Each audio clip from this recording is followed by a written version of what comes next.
Konsep dasar strategi pembelajaran inquiry. Pengertian pembelajaran inquiry.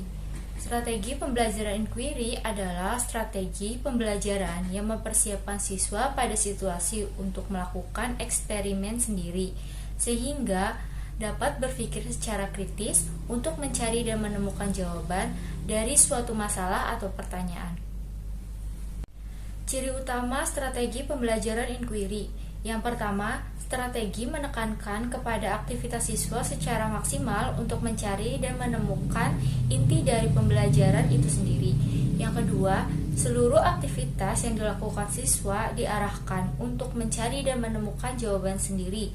Yang ketiga, tujuannya adalah untuk mengembangkan kemampuan berpikir secara sistematis, logis, dan kritis. B. Prinsip-prinsip penggunaan strategi pembelajaran inquiry. Prinsip yang harus diperhatikan oleh setiap guru adalah yang pertama, prinsip mengembangkan intelektual. Yang kedua, prinsip interaksi. Yang ketiga, prinsip bertanya. Yang keempat, prinsip belajar berpikir. Yang kelima, prinsip keterbukaan. 1.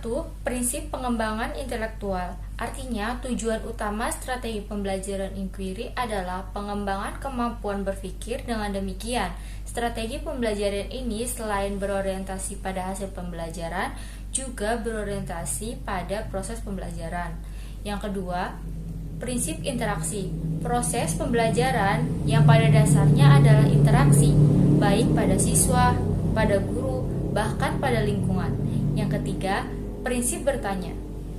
Peran guru dalam pembelajaran inquiry adalah guru sebagai penanya, seberapa kemampuan siswa untuk menjawab pertanyaan. Yang keempat, prinsip belajar untuk berpikir adalah pemanfaatan dalam penggunaan otak secara maksimal. Yang kelima, prinsip keterbukaan adalah suatu proses mencoba berbagai kemungkinan.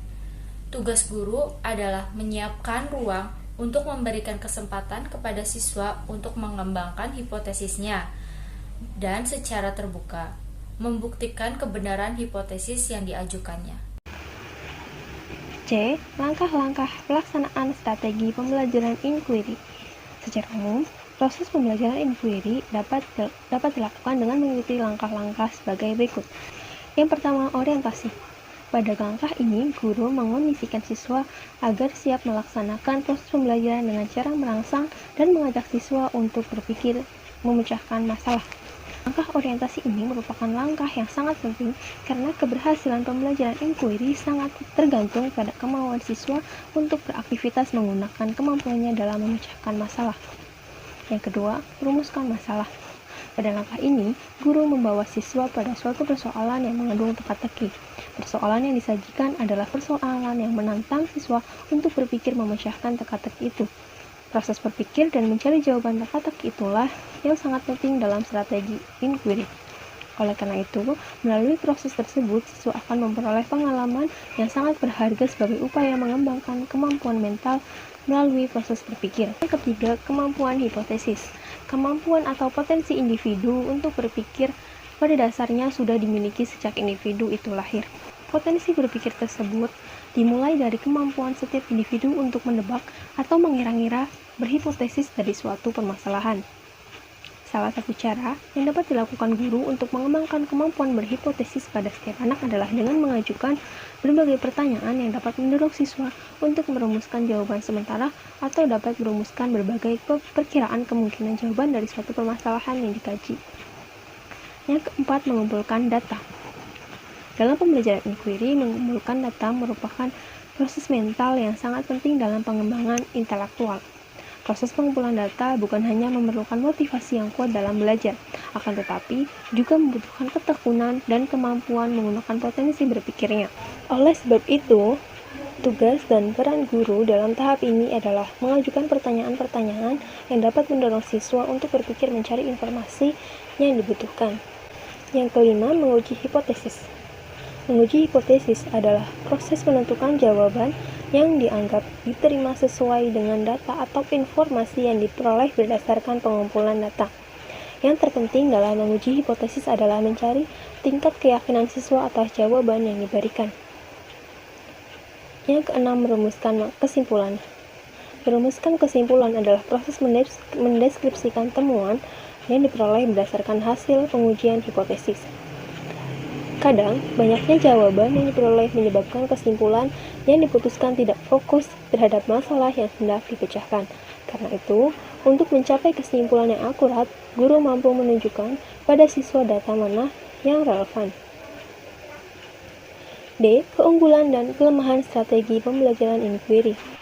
Keunggulan yang pertama, menekankan pada pengembangan aspek kognitif, afektif, dan psikomotorik secara seimbang.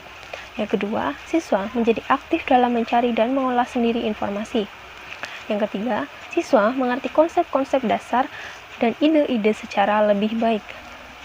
Yang keempat, memberikan ruang kepada siswa untuk belajar sesuai dengan gaya belajar mereka sendiri. Yang kelima, siswa yang memiliki kemampuan di atas rata-rata tidak akan terhambat oleh siswa yang lemah dalam belajar. Di samping keunggulan, terdapat juga kelemahan. Yang pertama, jika guru tidak dapat merumuskan teka-teki atau pertanyaan kepada siswa dengan baik untuk memecahkan permasalahan secara sistematis, maka akan membuat murid lebih bingung dan tidak terarah. Kedua, kadangkala guru mengalami kesulitan dalam merencanakan pembelajaran karena terbentur dengan kebiasaan siswa dalam belajar. Yang ketiga, dalam implementasinya memerlukan waktu yang panjang sehingga guru sering sulit menyesuaikannya dengan waktu yang sudah ditentukan. Yang keempat, pada sistem klasikal dengan jumlah siswa yang relatif banyak, penggunaan pendekatan ini sukar untuk dikembangkan dengan baik. Yang kelima, secara kriteria, keberhasilan belajar ditentukan oleh kemampuan siswa menguasai materi, maka pembelajaran ini sulit diimplementasikan oleh guru. Sekian dari kami, kurang lebihnya mohon maaf. Wassalamualaikum warahmatullahi wabarakatuh.